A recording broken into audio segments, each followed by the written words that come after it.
Old man, you're not welcome this Christmas.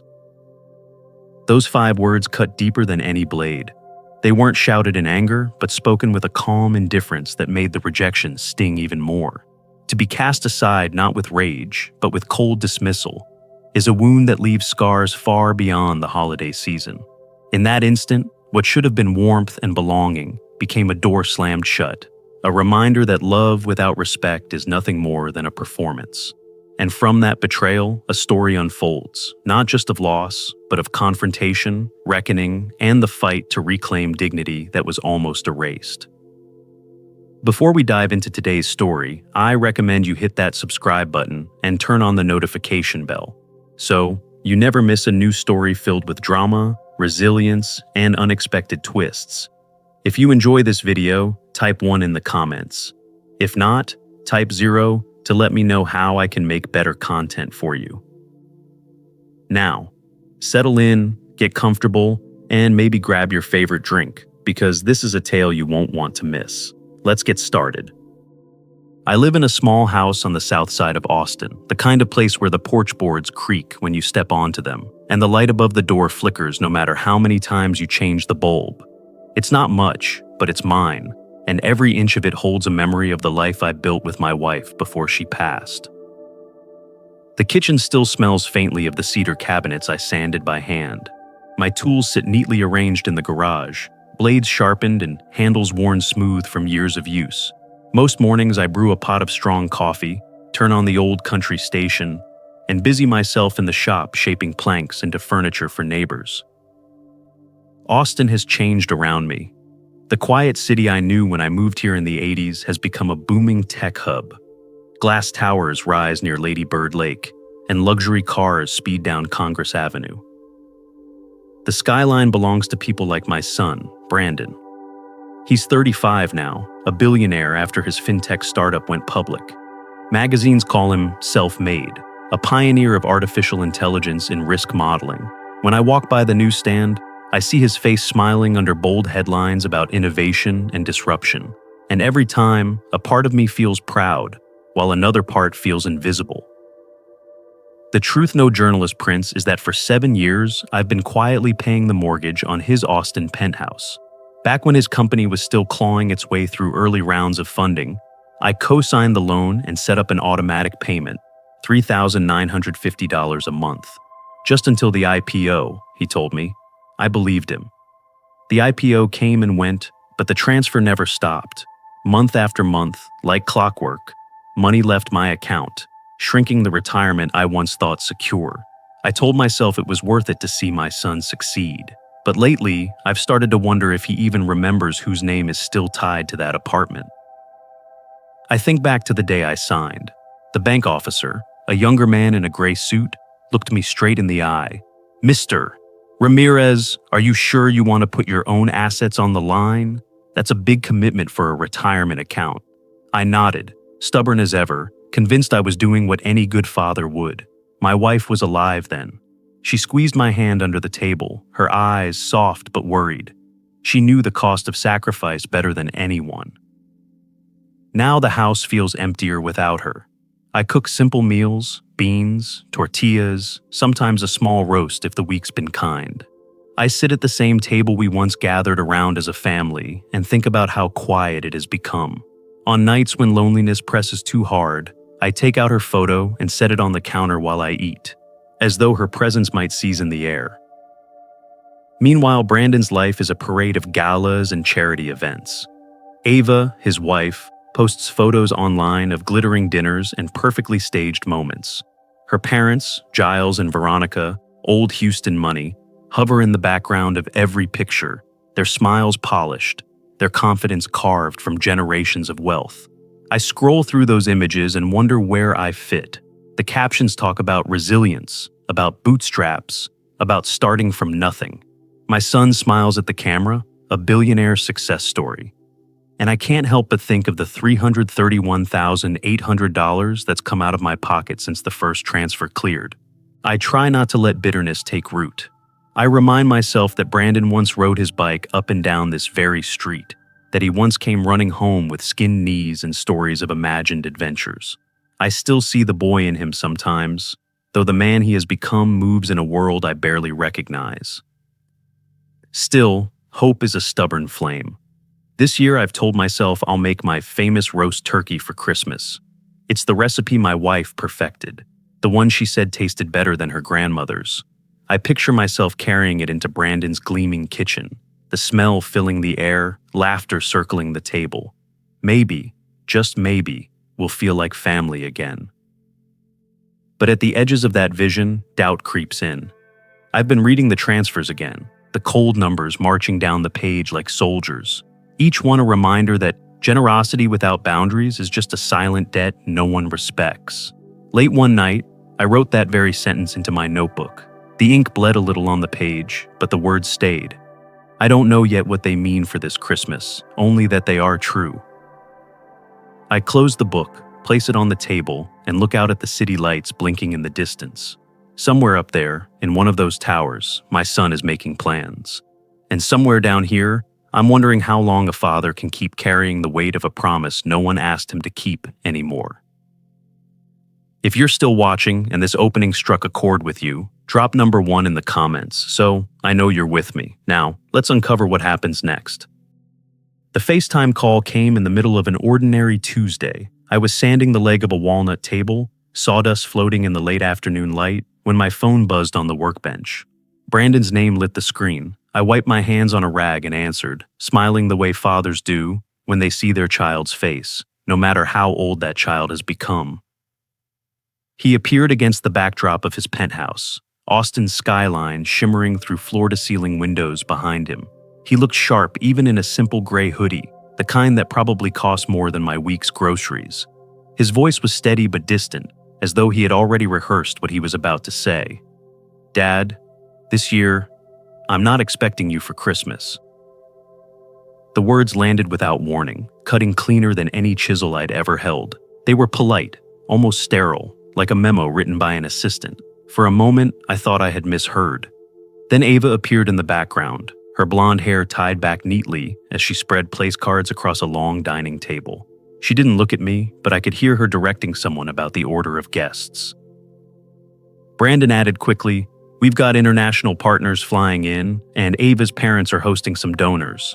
It's a full house, Dad. Maybe we can do something after the holidays." His eyes flicked away from the camera, searching for refuge in the skyline. I nodded, but inside something cracked. Christmas had always been sacred in our family. My wife's roast turkey, the chili simmering on the stove, the laughter echoing through our old house. Those memories felt warm even in the silence of my workshop. Now my only child was telling me that my presence didn't fit the picture. "I understand," I said quietly. My words felt heavy, though they hardly filled the room. He gave a quick smile of relief, then ended the call with the promise of catching up soon. The screen went black, leaving me staring at my reflection in the glass. I set the phone down and walked to the kitchen, where my cast iron pot rested on the stove. That pot had carried so many Christmas meals, the smell of cumin and garlic rising from it, drawing the family to the table. I traced the handle with my finger, remembering how my wife used to hum while she stirred, how Brandon would sneak tastes before dinner. The silence in the kitchen now felt foreign, almost hostile. Needing air, I stepped out onto the porch. The hill country wind blew sharp and clean, carrying the scent of cedar. The sun was sliding low, painting the horizon in shades of orange and purple. Out there, I felt the closing of something inside me, like the creak of an old wooden door shutting against the chill. I had thought family was a door always open, but maybe I had been wrong. Later that night, I sat down at my desk to pay bills. The numbers glowed on the computer screen, the automatic transfer scheduled, as it had been for the past 84 months. $3,950, marching out of my account without hesitation. It had started as a few months to help out. 7 years later, it had become a slow leak, draining the reservoir of my retirement. I stared at the figure until my eyes blurred, realizing how long I had lied to myself. A memory surfaced, my wife's voice, calm but firm, spoken years earlier when I offered to cover another of Brandon's early ventures. "Hector, kindness without boundaries isn't kindness. It's surrender."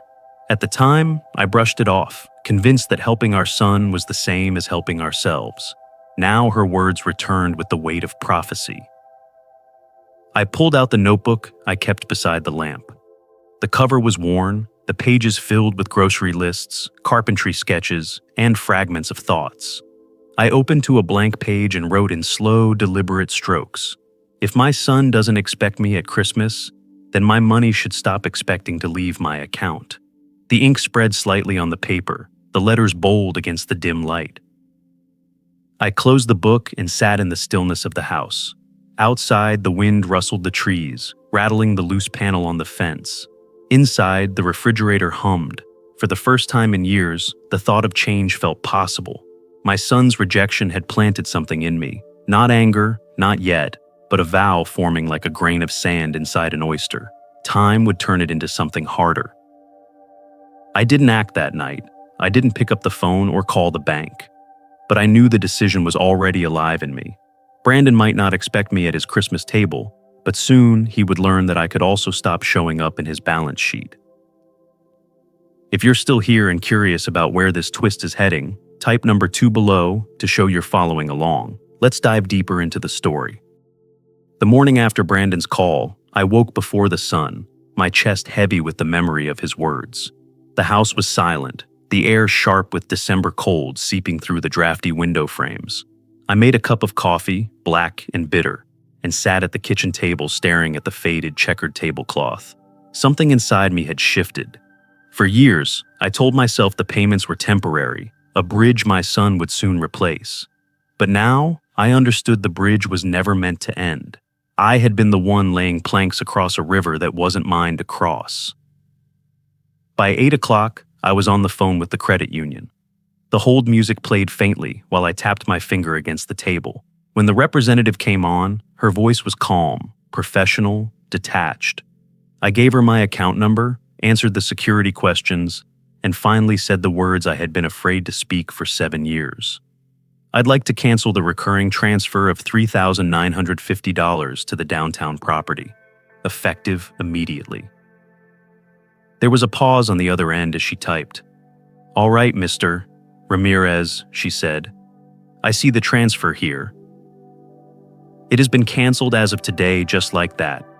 With a few keystrokes, the chain I'd been dragging behind me dissolved. Relief spread through my chest like warmth from a fire. "Thank you," I told her, and when I hung up, the silence of the house felt different, lighter, almost defiant. I went to my desk and pulled out the manila folder where I kept financial records. Dust puffed up as I opened it. The edges of the papers yellowed. I printed every statement from the past 7 years, spreading them across the table. Line after line, the same number, month after month, like the tick of a clock carving away my life. I highlighted each payment in yellow, until the pages glowed with proof of my own surrender. The total stared back at me, $331,800, more than the value of the house I lived in. More than the retirement fund Maria and I had once dreamed would carry us into gentle years. I leaned back in my chair, dizzy. "Just until the IPO, Dad." His voice echoed in my head, the promise of a son who once believed in hard work and gratitude. Somewhere along the way, that boy had disappeared, replaced by a man too distracted to see the hands that held him up. I turned to my computer and began drafting an email. I kept it simple, my tone measured. "Brandon, I've canceled the mortgage payments. It's time for you to handle this responsibility yourself. I wish you and Ava a good holiday. Dad." No anger, no explanation, just a clean line drawn where there had never been one before. Before sending it, I scrolled through my contacts and found Mara Nguyen's number. She had been Maria's close friend, and over the years she had become one of the few people I trusted for sound advice. A real estate lawyer with a sharp mind and a sharper sense of justice, she had helped dozens of families untangle financial traps. I left her a voicemail, asking if she could look over the documents tied to Brandon's penthouse. Something in my gut told me there was more to this story than monthly payments. Afterward, I drove to the hardware store and bought a new space heater and a few boards to fix the sagging fence. It felt almost luxurious to spend money on myself, on my own home. Back in the driveway, I unloaded the supplies and replaced the broken bulb on the porch light. When it flickered to life, steady and bright, I laughed out loud. It had been years since I allowed myself to make this house a priority. Every nail, every dollar had gone to Brandon's life of glass and chrome, while mine sat in quiet disrepair. By late afternoon, the phone rang again. I checked the caller ID. It wasn't Brandon, it was Ava's assistant, speaking briskly, as if reading from a checklist. Mr. Ramirez, we'll need you to pick up Mr. and Mrs. Sterling from the airport on Friday. Their flight arrives at 2 o'clock. Could you have the car ready? I stood in my kitchen, staring at the patched fence through the window. The audacity of the request was almost laughable. For years, I had been chauffeur, handyman, financier, whatever role they needed me to play. Not anymore. My voice was calm, steady. Tell them Hector Ramirez is not available. They'll need to arrange other transportation. The line went quiet for a moment. Then the assistant stammered, I'll let them know. I hung up and set the phone down. Outside, the sun slipped behind the hills, painting the sky in streaks of crimson. For the first time in years, I felt like I was no longer walking with my head bowed. A boundary had been drawn, invisible but solid. My son and his in-laws might not feel it yet, but soon they would know. The man they took for granted had stepped out of the shadows.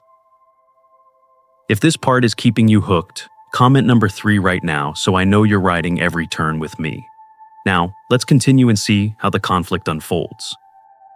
Brandon's reply came the next morning, a single line buried between meetings and travel. Don't make this a big deal, Dad. We'll sort it out after the holidays. The words might as well have been drafted by a publicist. I stared at the message on my phone, the same hollow tone he'd used on our call, treating family like a task scheduled between investor dinners. Not long after, a friend from church slipped an envelope into my hand. You might want to see this, she whispered. It was the Capital City Ledger, folded neatly to the opinion section. There, under the headline, Hospitality and the Holidays, a columnist had described how a relative had abandoned prominent out-of-town guests at the airport. No names were printed, but the clues were too sharp to ignore. Distinguished couple, daughter married to a tech leader, embarrassment at the gate. Each sentence was designed to cut while keeping the blade invisible. Words like erratic, unreliable, and inconvenient to brand optics leapt off the page. I carried the paper to a cafe near Town Lake. The place smelled of scorched beans and clinking dishes, a backdrop for anger brewing stronger than my Americano. I underlined the phrases with a pen, each mark a reminder that silence was no longer protection. For years I had endured slights and swallowed insults, thinking patience was virtue, but patience had only made me a target. That afternoon, I drove to see Mara Nguyen. Her office was a converted craftsman home shaded by oaks, walls lined with shelves of thick Texas property law volumes. Certificates from pro bono cases hung framed on the wall, each a quiet badge of honor. Mara greeted me with the same firm handshake she'd offered years ago at Maria's funeral. Show me what you've got, she said. At her conference table, I spread out 7 years of statements, the cosign packet, and the trust addenda branded with Sterling family insignia. The papers looked like battlefield debris, contracts, initials, recording stamps. Mara slid her glasses on and moved methodically, highlighter in hand. She asked pointed questions. Who drafted the trust? Who had access to the payments? What assurances I'd been given? I answered slowly, embarrassed at my own blind trust. Her pen paused over a page. Hector, you realize you're still on title, she said. I blinked, not understanding. She rotated the page toward me. There it was, my name listed as tenant in common, a holdover from the early bootstrap days meant to optimize taxes. Worse still, she flipped to an addendum I barely remembered signing, a cross-collateral rider. In cold print, it tied my old woodworking shop, the place I had built with sweat and knotted hands, as secondary collateral if the penthouse went 60 days delinquent. The room tilted. My throat went dry. You mean, it means, Mara cut in, calm but firm, that if Brandon misses payments, the bank can come after your shop. Even if you've canceled your transfer, you're still exposed. I sank back in my chair. The betrayal wasn't just emotional anymore. It was legal, financial, dangerous. Mara leaned forward. You need to assert control immediately. Letters reserving rights, a demand to unwind this rider, and you need to prepare for them to fight dirty. When I left her office, my phone rang. Ava's voice was smooth, almost sweet. Hector, the holidays are delicate. Please don't disrupt what we've built. The structures in place are carefully balanced. I stopped on the sidewalk, the wind lifting dry leaves around my boots. Structures balanced on an old man's shop are not careful, I said evenly. They're predatory. I ended the call before she could reply. That evening, Brandon sent a vague promise to look into it. I scanned the title page, the rider, and a ledger of my payments, highlighted in yellow. I emailed them to him directly, copied no one else except Mara in blind carbon. This time, there would be no denials. Back home, I spread the marked-up documents across my kitchen table. The rustle of the pages sounded like Mariah's voice whispering her old warning. Kindness without boundaries is surrender. For the first time, I saw the papers not as proof of generosity, but as ammunition. If they wanted war in the court of reputation, I would answer with evidence. I set the papers into a briefcase, then stepped outside to the porch. The new light bulb I'd installed glowed steady above me. I replaced a warped board on the steps, oiled the door hinges until they moved smooth and silent. Small repairs, but symbolic. My house, my life, no longer neglected. Inside, Mara's draft letters pinged into my inbox. Demand to release cross-collateral, request to correct title, a formal notice to the ledger for the right of reply. I read them slowly, my jaw tightening. This was no longer about being a doormat. This was about survival, dignity, and truth. If you're still watching and finding each revelation gripping, leave number 4 below so I know you're still here. Let's move into the next turning point together. The night of the gala arrived with a winter chill sharp enough to sting my lungs. I stood in front of the mirror, fastening the navy suit jacket I hadn't worn since Maria's funeral. The fabric smelled faintly of cedar from years stored in the closet. In my hands was the briefcase I'd packed earlier that day. 7 years of bank statements, the title page that still carried my name, the cross-collateral rider, and photos contrasting my worn-down home with the lavish posts Ava flaunted online. I wasn't carrying weapons, but I carried proof sharp enough to wound. The museum's glass atrium glowed like a lantern in downtown Austin. Strings of white lights draped across the ceiling, casting glitter across marble floors. Inside, the sound of laughter and clinking glasses bounced against the walls. Donors in tuxedos and sequined gowns moved through the space like it was their living room. Brandon stood at the front, microphone in hand, telling a story that magazines had already written 100 times. His bootstrap journey, his rise from humble beginnings, his innovation and grit. The crowd ate it up, applauding each line as if he'd cured disease. I walked into that room like a ghost stepping out of the shadows. Heads turned, whispers spread. Ava spotted me first. Her smile froze mid-sentence as she adjusted the pearl clasp on her necklace. Brandon's voice faltered for a moment when he saw me, but he steadied, forcing a grin as though my presence were nothing but a misplaced ornament. I waited until he finished his speech and applause faded. Then I stepped forward, briefcase in hand, my shoes echoing against the marble floor. At the main donor table, I opened the case and began handing out folders, one by one. "Good evening," I said, my voice calm but carrying. "I thought you should know the truth behind the story you've been celebrating." The rustle of papers filled the air as guests opened the folders. Yellow highlights glowed across bank statements, $3,950 payments stacked month after month, year after year. One banker muttered the total aloud, $331,800. His voice carried a mixture of disbelief and disgust. A woman in a silver shawl examined the rider that tied my old woodworking shop as collateral. Her eyes narrowed as she looked toward Ava's parents. The room chilled instantly. Ava moved quickly, her heels clicking across the marble. "This is a family misunderstanding," she said, voice polished but tight. "It's inappropriate to drag private matters into an evening like this." Brandon stepped forward, his color draining. "Dad, I thought the mortgage was handled by the team. I didn't know." His words broke off, swallowed by the growing murmur of voices around him. It was in that instant I saw something I hadn't expected. Genuine shock in my son's eyes. He wasn't lying. He truly didn't know I was still the one paying.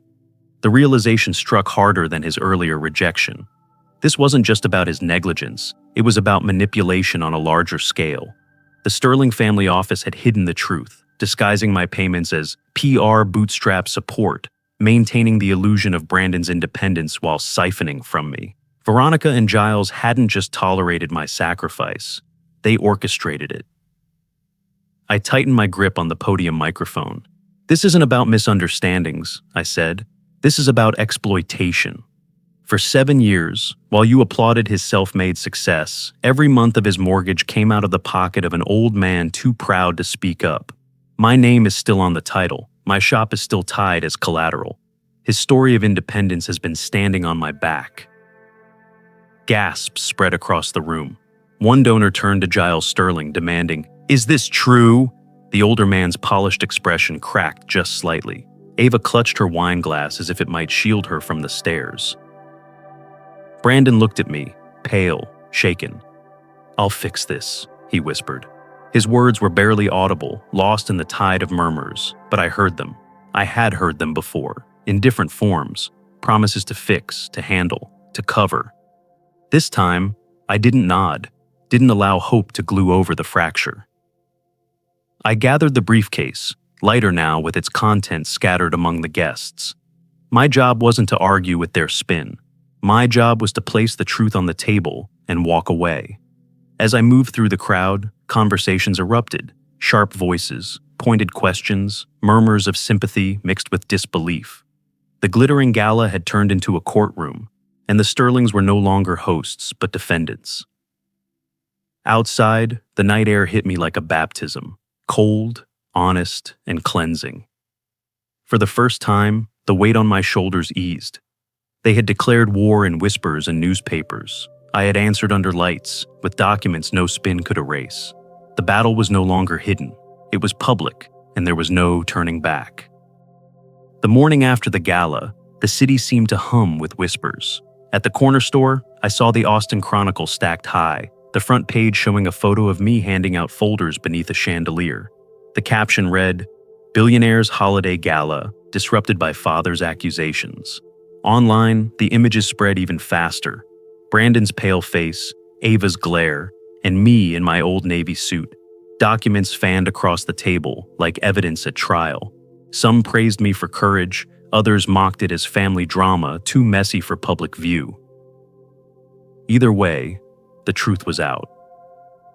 By afternoon, a knock rattled my front door.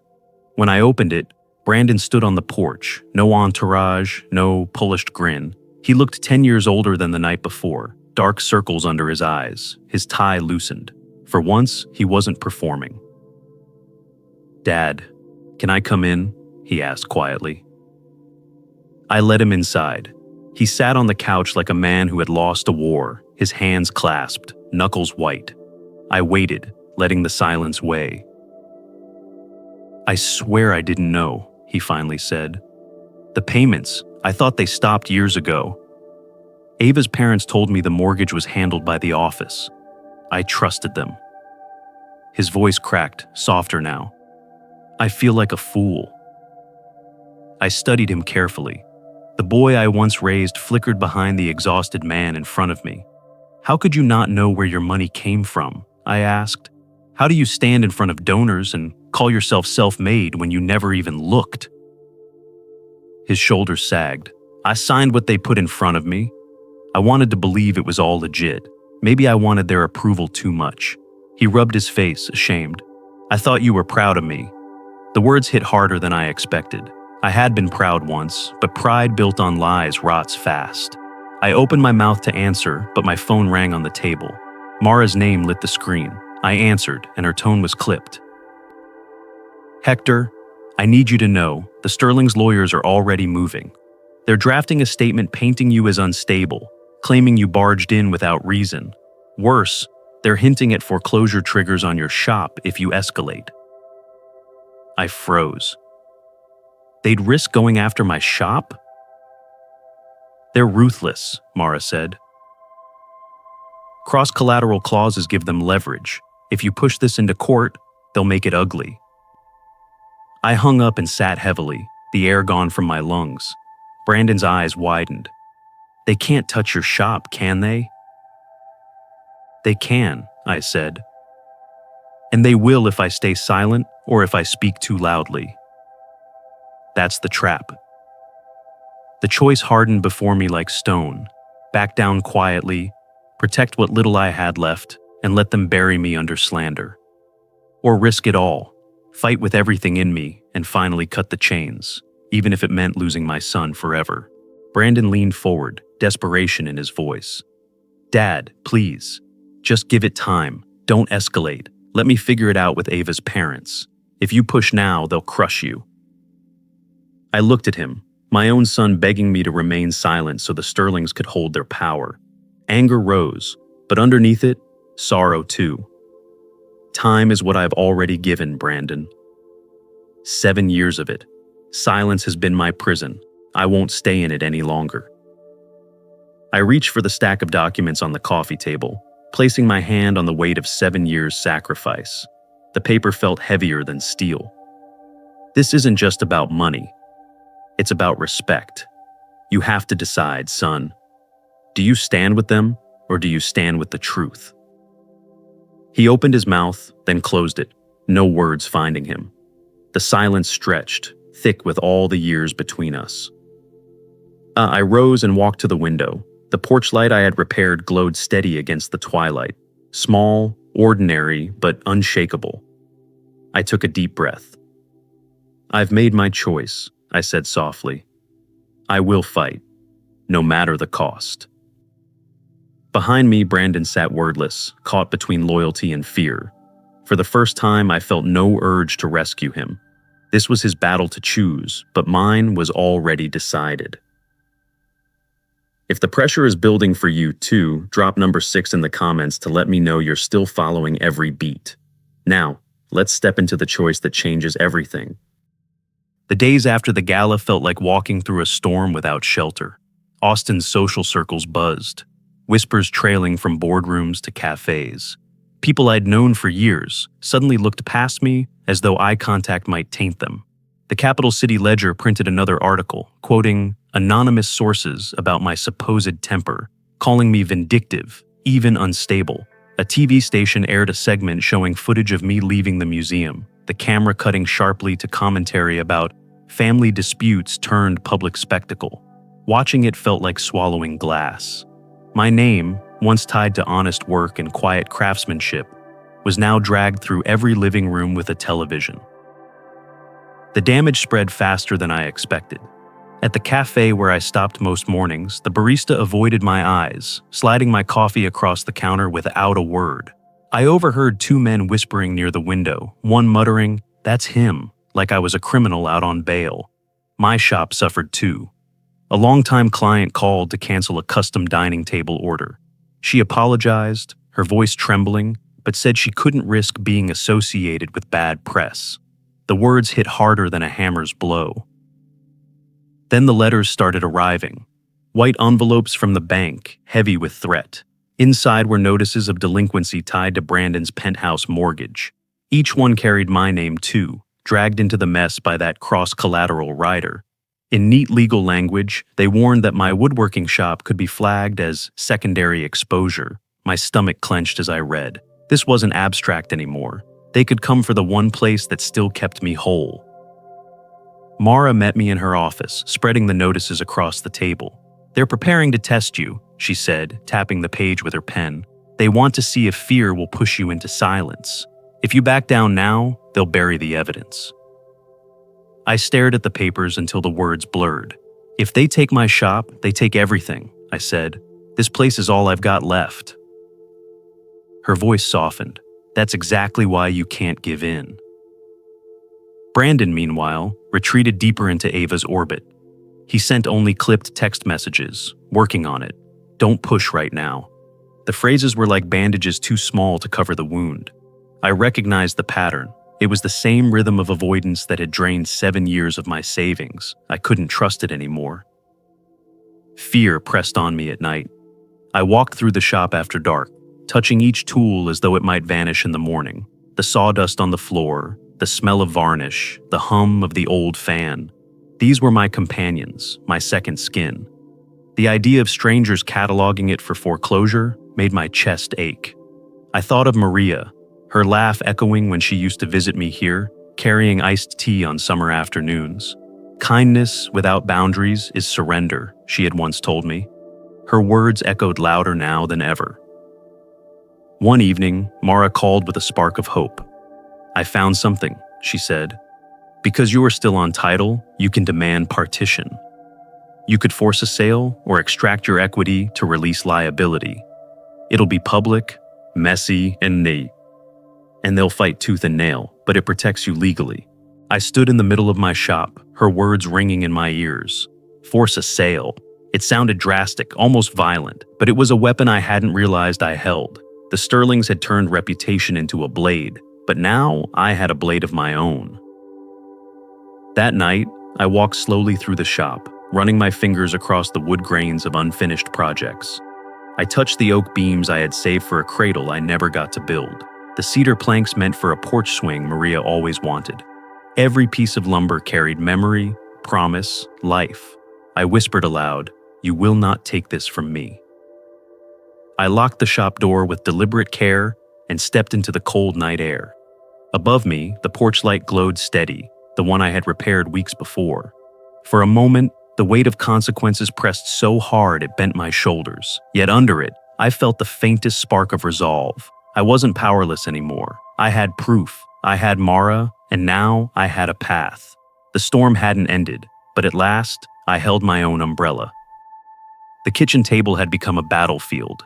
Bank statements were stacked like fallen soldiers. Foreclosure letters spread wide, and Mara's legal drafts lay heavy on top. I sat staring at them, the lines of text swimming together, years of silence condensed into pages that now screamed for action. My hands felt calloused, not from woodworking, but from signing away too much of my life. A soft knock pulled me out of the fog. When I opened the door, Mrs. Alvarez, my neighbor of 30 years, stood holding a foil-covered tray. "Tamales," she said, smiling gently. "You used to bring us casseroles when Hector was sick. It's my turn now." She set the tray on the counter and touched my arm. "Don't believe everything in those papers. People know who you are. We see through their lies more than you think." Her words cut through the isolation. For days, I had felt like the city itself had turned its back on me. But here was proof that not everyone had swallowed the Sterling story.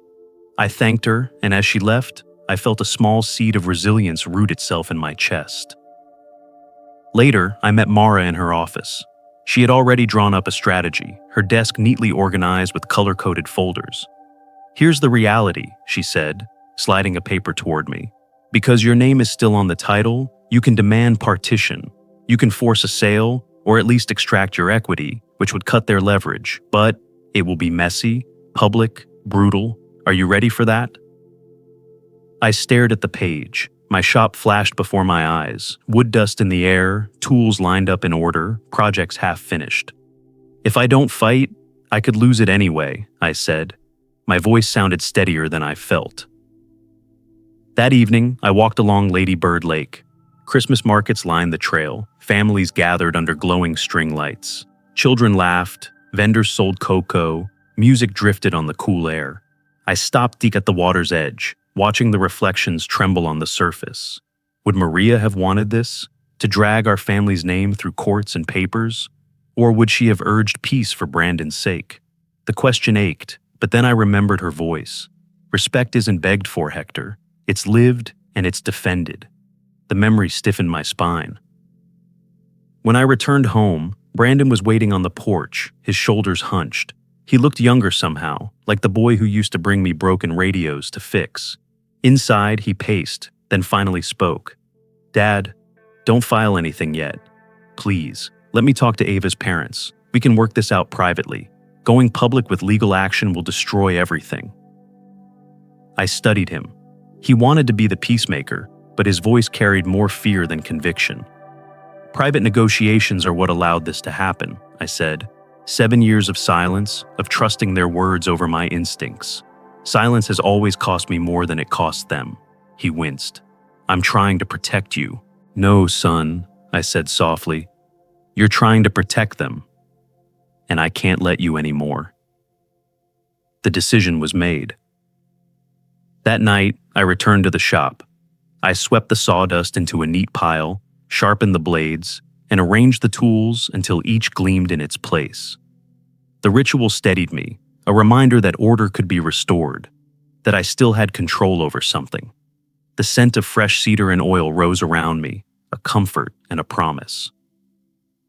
Back inside, I sat at the kitchen table once more. Mara's papers lay ready. I signed them slowly, each stroke of the pen firm, deliberate. I sealed the envelope, my heart pounding as though I'd nailed shut a coffin and opened a door all at once. I turned to the mantel where Maria's photo rested. Her smile looked back at me, soft, knowing. This time, I whispered, I'm fighting for us. The porch light outside glowed steady in the night, casting its circle of resilience. For the first time in years, I felt like I had drawn a line not just for my son, not just against the Sterlings, but for myself. The battle ahead would be fierce, but I was no longer afraid to stand in it. If you've stayed with me this far and can feel the weight of every consequence, type number 8 below so I know you're right here. Now, let's see how resolution begins to take shape. The courthouse smelled of old wood and polish, a place where lives were dissected under fluorescent lights. I sat at the plaintiff's table beside Mara, the folder of documents resting between us.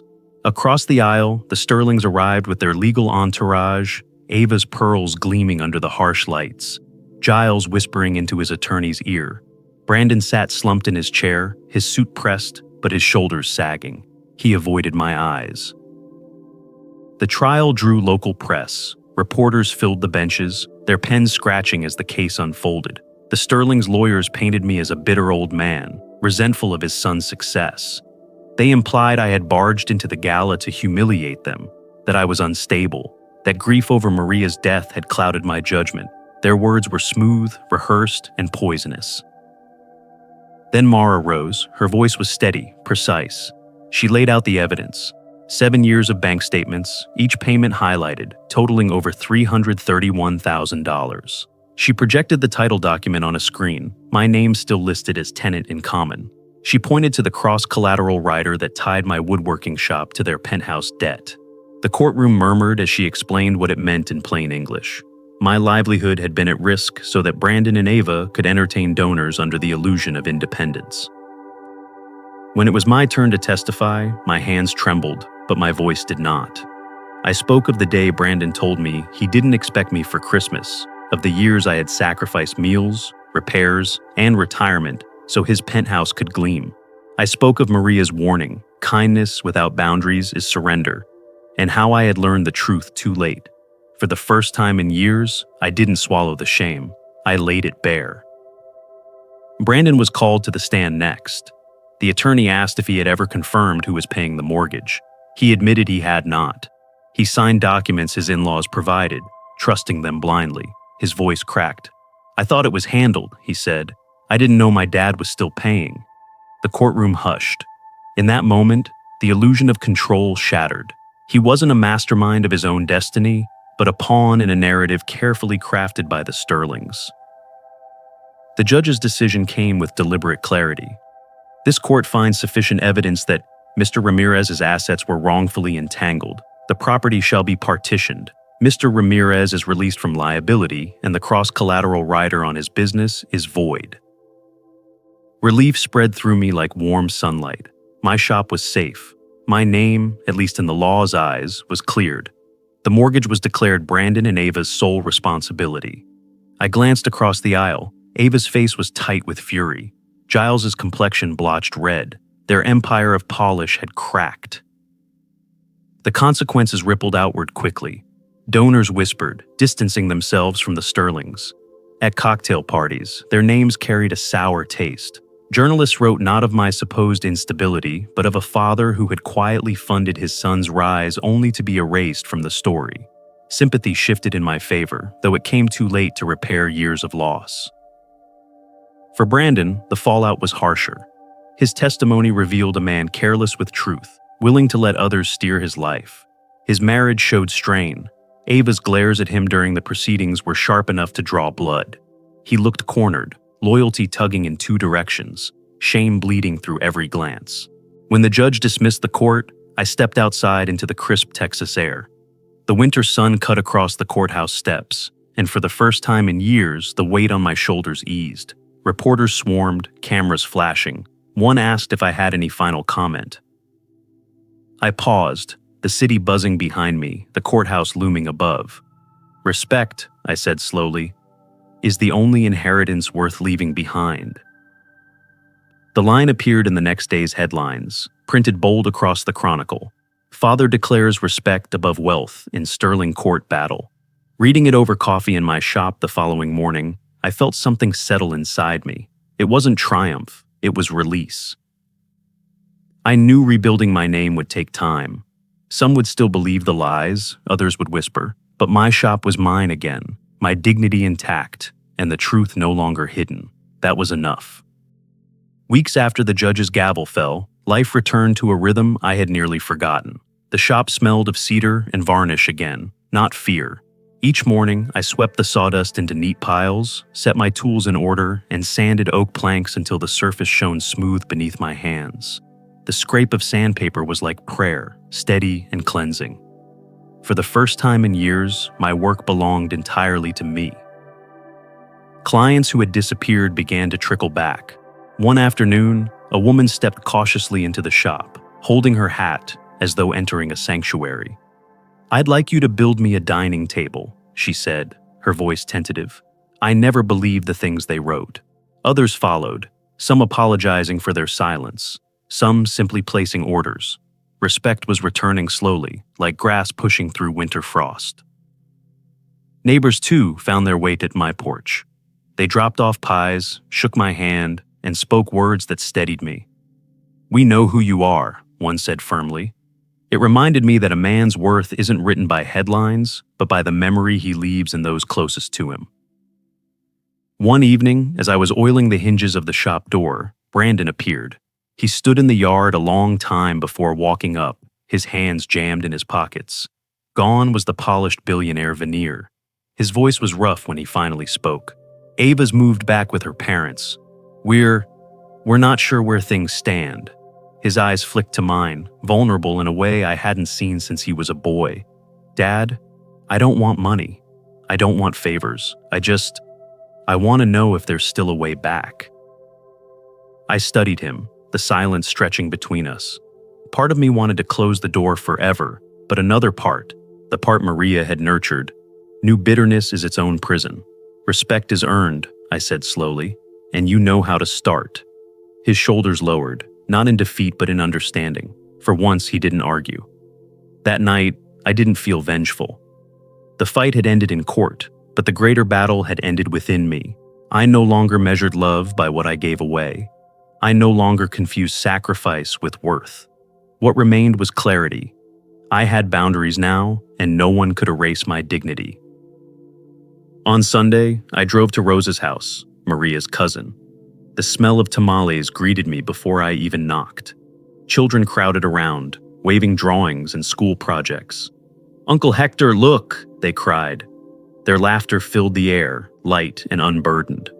Around the table, we shared food, stories, and warmth. It mirrored what I had lost, but also what I had regained. Real family, chosen not by blood alone, but by love freely given. Later, in the quiet of my shop, I opened my journal, my handwriting scratched across the page. "Wealth without honor corrodes, but modest living with respect enriches." I vowed never again to surrender dignity for the illusion of love. I closed the book, the words etched in ink and in spirit. Before bed, I lingered at the mantel where Maria's photo rested. The candlelight touched her smile, soft and eternal. I whispered, "I finally learned, mi amor. Love isn't measured by what we give away, but by what we protect." I stepped onto the porch, locking the shop behind me. The light I had repaired glowed steady, casting its circle on the path ahead. It wasn't just a bulb anymore, it was a beacon, a reminder that I had reclaimed my life. There comes a point in life when battles are no longer about winning or losing, but about reclaiming dignity. What we witnessed in this story was not just a conflict over money, property, or reputation. It was a deeper reflection on what it means to stand tall in the face of betrayal, to honor one's own worth even when others try to diminish it. In the end, the real victory is not found in courtrooms or headlines, but in the quiet strength of a soul that refuses to be silenced. We learn that respect is not a gift that can be demanded or bought. It is not tied to wealth, status, or public image. True respect emerges from integrity, from drawing boundaries, from having the courage to say enough when enough has long been exceeded. Life, after all, is too short to live shackled by the expectations of those who do not value us. The deeper truth is this: our worth is not defined by what we sacrifice for those who take us for granted. It is defined by the choices we make to protect our dignity, to safeguard what matters most, and to live aligned with the values that give us peace. There is also a universal lesson about inheritance. Not the inheritance of property, money, or influence, but the inheritance of character. What we leave behind is not measured in houses or accounts, but in the example we set. When the world strips away illusions, the only legacy worth carrying forward is respect, honesty, and the courage to protect them. This story reminds us that life can take everything from you, your savings, your reputation, even your family ties. But as long as you refuse to surrender your dignity, you remain unbroken.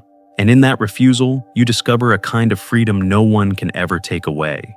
It is the freedom of self-respect, the freedom of knowing you stood your ground when it mattered most. That is the inheritance worth leaving behind. Now, to all of you who have followed this journey, thank you. Thank you for listening, for reflecting, and for allowing these stories to open conversations about boundaries, respect, and the quiet battles so many of us face. Your presence here matters more than you know. If this story touched you, I invite you to share your thoughts below. Tell us how it resonated with your own life, what lessons you found, or what boundaries you've learned to protect. Your experiences could inspire someone else who is struggling silently, searching for the courage to step forward. And if you'd like to hear more stories like this, stories that cut deep into human struggles, resilience, and the power of standing up for oneself, please consider subscribing to this channel. Your support allows us to keep telling stories that matter, stories that don't just entertain, but also remind us of the values we sometimes forget in a world obsessed with appearances. Every comment, every like, every subscription helps build a community of people who understand that life is about more than surface success. It's about the invisible victories, the choice to walk away from toxic expectations, the decision to value integrity over comfort, the courage to rebuild, even when the world doubts you. This is not just storytelling, it's a conversation, and your voice is part of it. So, take a moment, drop your thoughts in the comments, and join the conversation. Was there a moment in your own journey when you had to stand up and protect your dignity? Have you ever faced betrayal that forced you to draw a line? We would love to hear from you, because together, these stories are not just reminders, they become roadmaps for others walking similar paths. Finally, remember this: the measure of a life is not in what you give away to keep the peace, but in what you protect to keep your soul whole. Respect is the inheritance worth leaving behind. Thank you again for being here. Until the next story, stay strong, stay true, and never surrender your dignity. These turning points remind us that setting boundaries and valuing ourselves is not just an act of courage, it's the foundation of living with dignity. Now, I'd love to hear from you. What's one lesson from this story that you feel connected to, and how will you apply it in your own life? Let's grow together by sharing our thoughts. If this story resonated with you, drop a 1 in the comments. If not, feel free to leave a 0. Your feedback helps us improve. And don't forget to like, share, and subscribe for more stories that touch the heart and spark reflection. Thank you for watching. And here's to living life with strength, honesty, and authenticity.